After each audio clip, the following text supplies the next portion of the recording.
Hello दोस्तों, स्वागत है आप सभी का यथार्थ हिंदी एजुकेशन क्लासेस में। कैसे हैं आप सभी? तो जैसे कि हिंदी साहित्य के लिए टीजीटी, पीजीटी, नेट आदि के लिए तैयारी करने के लिए हमने सीरीज चलाई है और उसी क्रम में जो अभी हमारी टेस्ट सीरीज है यहाँ पर वो संबंधित है अलंकार शास्त्र से, जिसमें कि हम रस अलंकार आदि के बारे में पढ़ेंगे। तो चलिए स्टार्ट करते हैं अपनी क्लास को। पहला प्रश्न है, स्थायी भाव को जगाने वाला तत्व क्या कहलाता है?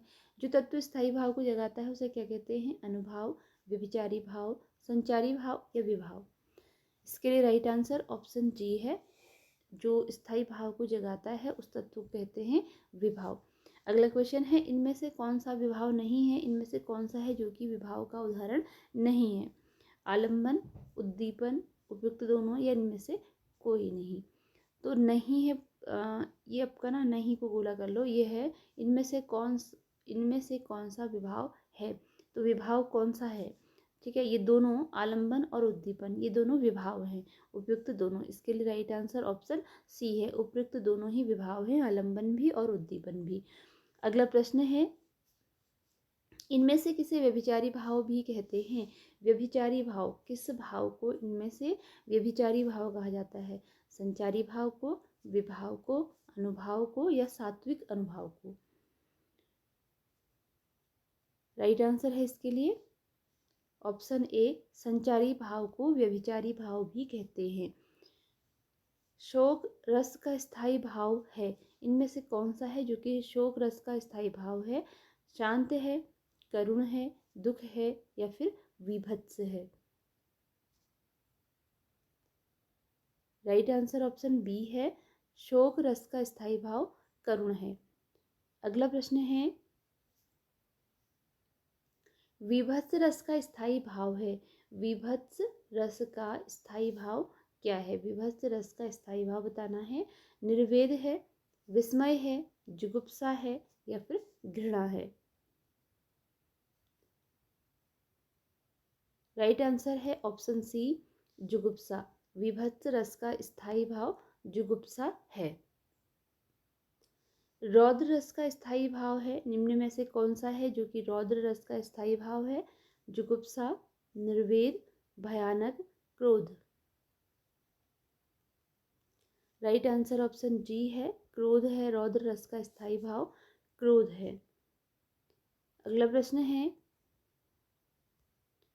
किस रस को रस राज कहा गया है? कौन सा रस है जिसे कि रस राज की उपाधि दी गई है?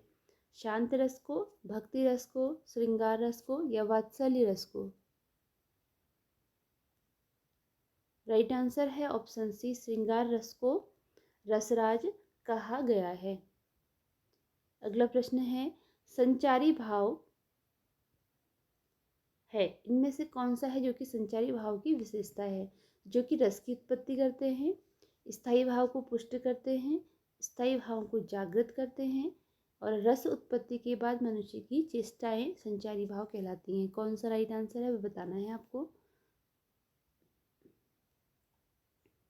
राइट आंसर है ऑप्शन बी, स्थायी भाव को जो पुष्ट करते हैं, स्थायी भाव को पुष्ट जो करते हैं उन्हें संचारी भाव कहा जाता है। स्थायी भाव को पुष्ट करने वाले को संचारी भाव कहा जाता है।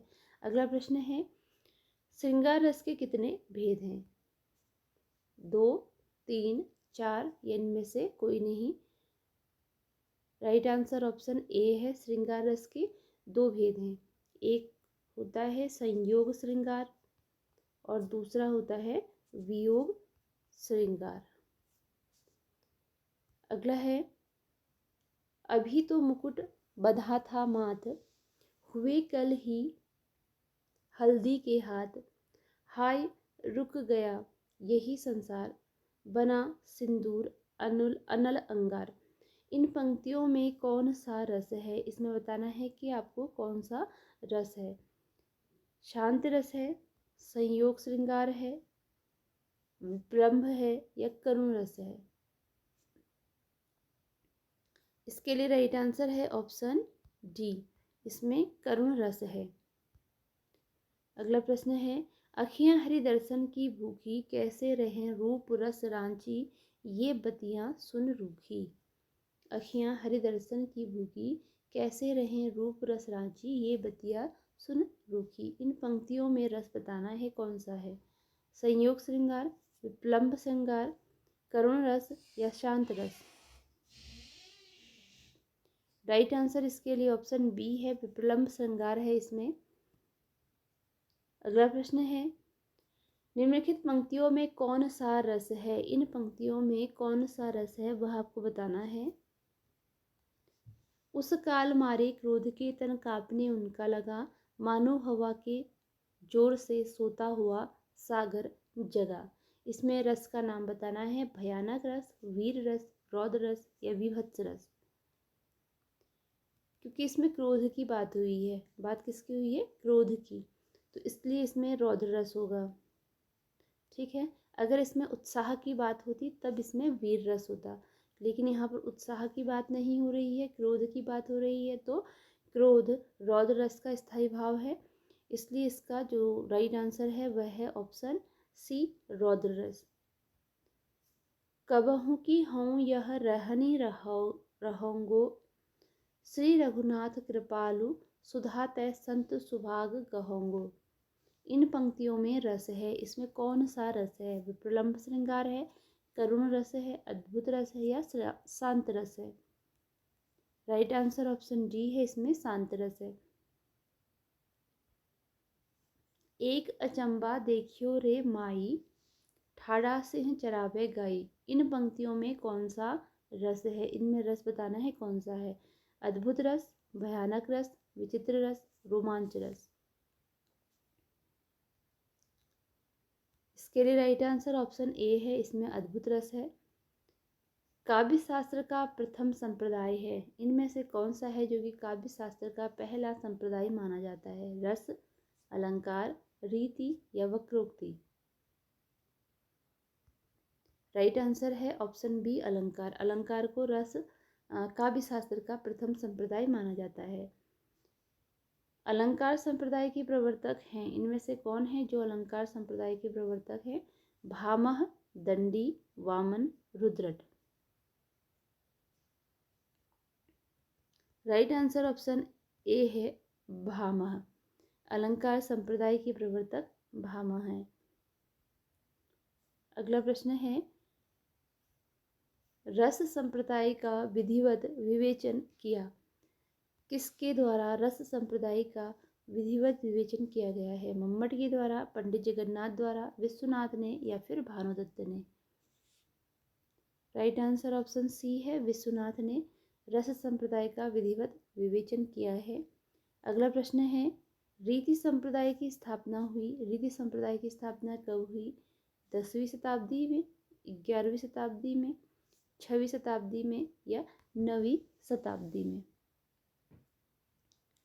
इसके लिए राइट आंसर है ऑप्शन डी, 9वीं शताब्दी में।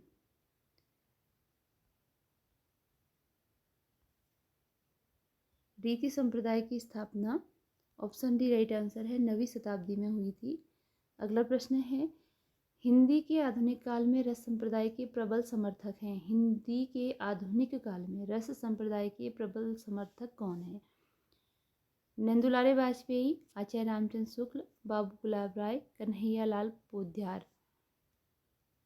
राइट आंसर ऑप्शन बी है, आचार्य रामचंद्र शुक्ल हैं हिंदी में आधुनिक काल में रस संप्रदाय के प्रबल समर्थक।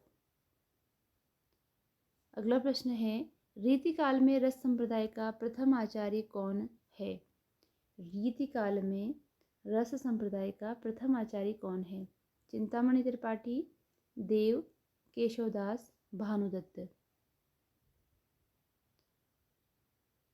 राइट आंसर ऑप्शन सी है, केशवदास। रीति काल में रस संप्रदाय का प्रथम आचार्य हैं केशवदास।